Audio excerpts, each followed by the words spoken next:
Hello दोस्तों, उम्मीद है आप सब बढ़िया होंगे और बेहतर महसूस कर रहे होंगे। हम लोग पढ़ रहे हैं दिल्ली द्वितीय सेमेस्टर मैथ सिलेबस और आज हम लोग देखेंगे अध्याय 3। इसमें प्राकृतिक संख्या, पूर्ण संख्या, पूर्णांक संख्या तथा परिमेय संख्याओं की अवधारणाओं को पढ़ेंगे। ठीक है, तो सबसे पहले वाले वीडियो में हम आज के वीडियो में प्राकृतिक संख्या को देखेंगे कि प्राकृतिक संख्या होती क्या है। तो आइए चलिए देखते हैं।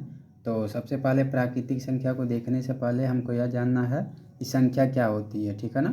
तो यहाँ पे आपको संख्या का डिफिनीशन दिया हुआ है, इसको आपको अच्छे से याद कर लेना है। यहाँ पे कह रहा कि संख्या होता क्या है। तो संख्या को नंबर कहा जाता है और कह रहा कितनी वस्तुएं हैं का जिससे बोध होता है उसे संख्या कहते हैं। यानी कि कितनी वस्तुएं हैं, 4 वस्तुएं हैं, 5 वस्तुएं हैं, 10 वस्तुएं हैं, 25 वस्तुएं हैं।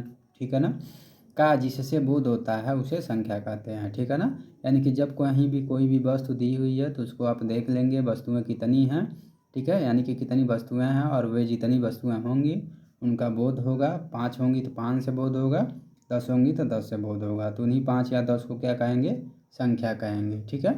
अब कह रहा है संख्या के बाद हम आते हैं संख्यांक। तो आइए देखते हैं संख्यांक होता क्या है। तो यहाँ पे कह रहा है संख्यांक, तो संख्याओं को जिन संकेतों द्वारा व्यक्त करते हैं उन्हें संख्यांक कहते हैं। ठीक है ना। तो यहाँ पे कह रहा है कि संख्याओं को जो भी संख्या होता है उसको जिन संकेतों द्वारा व्यक्त करते हैं उन्हें संख्यांक कहते हैं।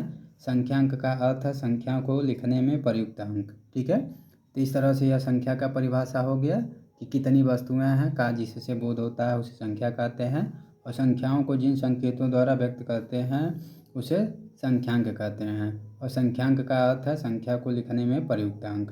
जैसे कि 5 संख्या दिया हुआ है तो 5 को हम 5 से लिख रहे हैं, तो यह जो 5 जो लिखा हुआ है उसको संख्यांक कहेंगे, यानी संख्या का अंक कहेंगे। आइए अब देखते हैं संख्या रेखा क्या होता है। तो संख्या रेखा को नंबर लाइन भी कहा जाता है। इसमें कह रहा है एक ऐसी रेखा जो दोनों ओर अपरिमित होती है। तो एक ऐसी रेखा खींचिए जो दोनों ओर क्या होती हो, अपरिमित होती हो तथा अनंत की ओर निरंतर चली जाती हो, संख्या रेखा कहलाती है। ठीक है ना। जैसे कोई रेखा इस तरह से आप खींचेंगे और यह जो है दोनों ओर अपरिमित होंगी और अनंत की ओर जा रही होंगी, तो यह जो है संख्या रेखा कहलाएंगी। ठीक है ना। इस तरह से हमने क्या क्या पढ़ लिया, संख्या देख लिया, संख्यांक देख लिया और संख्या रेखा देख लिया। जैसे नीचे उदाहरण दिया हुआ है, देखिए 427। ठीक है ना। 427 संख्या दिया हुआ है, इसको जो है 427 लिख देंगे तो यह जो है संख्यांक के रूप में आ जाएगा। उसी तरह 3501 दिया है, अगर इसको इस रूप में लिख देंगे तो यह संख्यांक के रूप में आ जाएगा। ठीक है ना। तो अब आइए देखते हैं आगे प्राकृतिक संख्याओं के बारे में। तो अब यहाँ पर देखते हैं प्राकृतिक संख्याएं क्या होती हैं। तो प्राकृतिक संख्याओं को नेचुरल नंबर भी कहा जाता है। अब आइए इसका डिफिनीशन देखते हैं। तो यहाँ कह रहा है गिनने के लिए प्रयुक्त होने वाली संख्याएं 1, 2, 3 एंड सो ऑन गणन संख्याएं अथवा प्राकृतिक संख्याएं कहलाती हैं। ठीक है ना। तो गिनने के लिए प्रयुक्त होने वाली संख्याएं प्राकृतिक संख्याएं कहलाएंगी और प्राकृतिक संख्या को गणन संख्या भी कहा जाता है। ठीक है। और यहाँ पे नोट में दिया है शून्य प्राकृतिक संख्या नहीं है। इस बात को हमेशा याद रखिएगा कि शून्य जो है प्राकृतिक संख्या नहीं है। और प्राकृतिक संख्या जो होती है सदैव 1 से स्टार्ट होती है और जहाँ तक हम गिनती कर सकते हैं वहाँ तक जो संख्या होती है प्राकृतिक संख्या होती है। जो प्राकृतिक संख्या यानी नेचुरल नंबर होता है उसे कैपिटल एन से डिनोट करते हैं। और यह बात हमेशा याद रखिएगा कि जो नेचुरल नंबर यानी प्राकृतिक संख्या होती है वो अनंत तक कभी नहीं जाती है। जहाँ तक हम गिनती कर लेंगे वहीं तक हमारा क्या होता है, नेचुरल नंबर यानी कि प्राकृतिक संख्या होती है। इसीलिए यहाँ पे देखिए इनफाइनाइट नहीं लगाया है। अब कह रहा है प्राकृतिक संख्याओं के बारे में कुछ महत्वपूर्ण बातें जान लेते हैं। तो पहला है किसी संख्या में एक जोड़ने पर प्राप्त संख्या पूर्व संख्या की परवर्ती या अनुवर्ती संख्या कहलाती है। ठीक है ना। जैसे कोई संख्या 1 दिया हो और उसमें आप 1 जोड़ देंगे, यह जो संख्या 2 होगा ना, या जो संख्या 2 होगा ना, इस पूर्व संख्या की परवर्ती या अनुवर्ती संख्या कहलाएगा। ठीक है ना।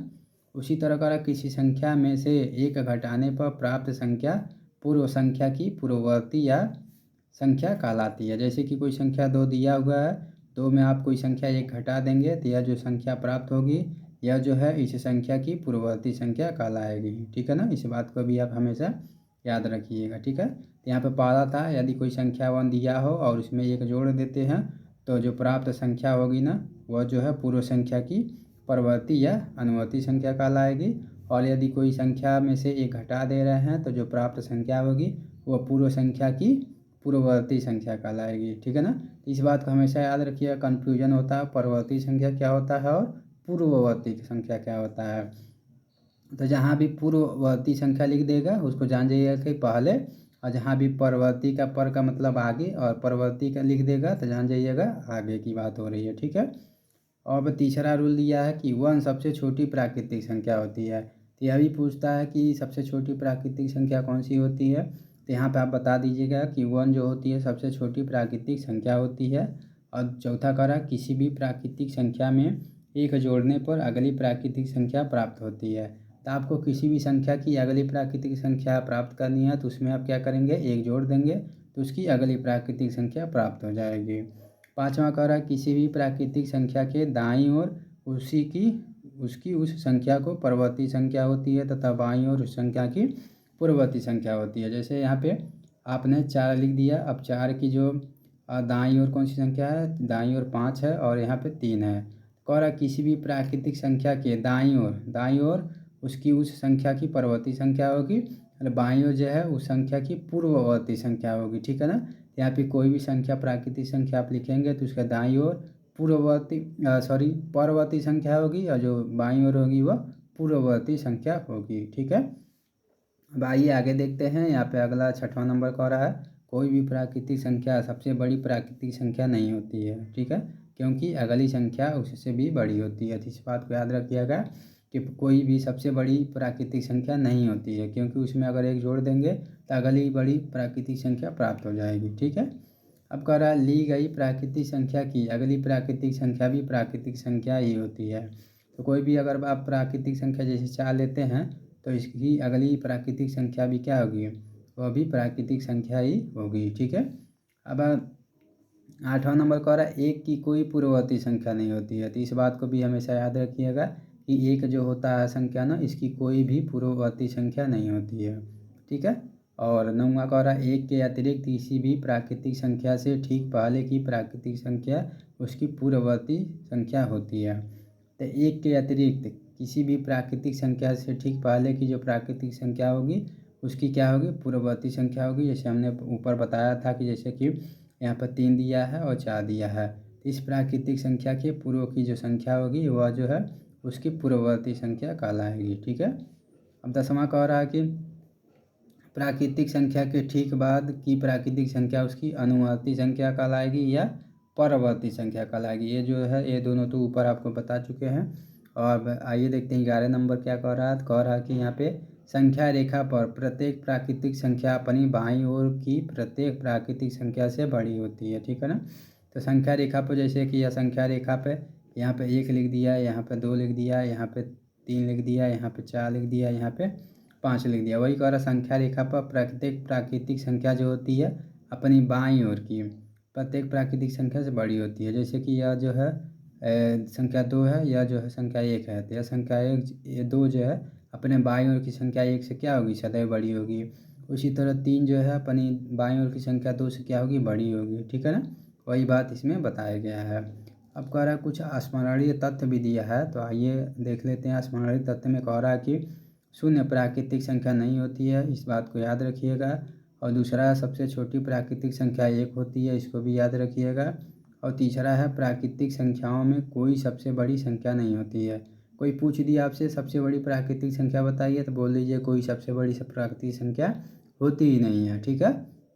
अब आइए आगे देखते हैं। अब यहाँ पे कह रहा संख्या रेखा के बीच में शून्य लेते हैं।